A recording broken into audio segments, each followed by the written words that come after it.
தமிழ் தேசிய உறவுகள் அனைவருக்கும் வணக்கம்.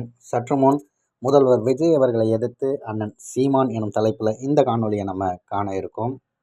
அரசு மருத்துவமனைகளுடைய தரம் உயர்த்துவதாக வாக்குறுதி அளித்துவிட்டு மருத்துவத்துறையை தனியார் மயமாக்குவதை ஊக்குவிக்கிறது தாவேக அரசு.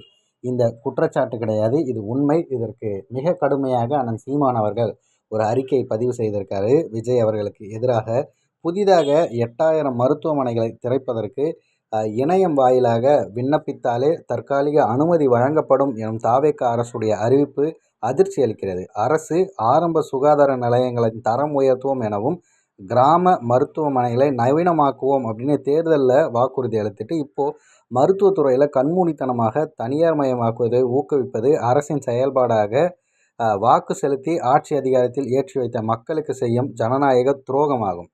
தனியார் முதலாளிகள் லாப வெறி வேட்கைக்கு மருத்துவத்துறையில் முழுமையாக வாசல் திறந்துவிடும் இச்செயல் கடும் கண்டனத்திற்குரியது.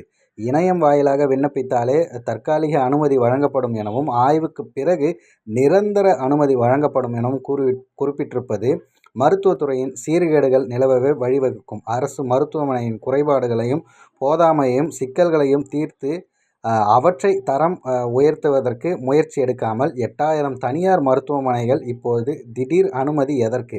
ஏன் இந்த அவசரகதி ஏற்பாடு? யாரை திருப்திப்படுத்துவதற்காக இது நடக்கிறது? யாருக்கு நன்றி கடன் செலுத்துவதற்காக இந்த தாந்தோண்டித்தனமான அனுமதியும் உள்நுழைவும்? ஒன்றியத்தை ஆளும் பாஜக அரசும் மாநிலத்தை ஆண்ட முந்தைய திமுக அரசு அதிமுக அரசுகளும் தனியார் மையத்தை அரசின் நிர்வாக கொள்கை முடிவாக கொண்டதையே தாவேக அரசும் அடியேற்றும் என்றால் எங்கிருந்து மாற்று அரசியல்? எங்கிருந்து மக்களுக்கான ஆட்சி? வெட்கக்கேடு.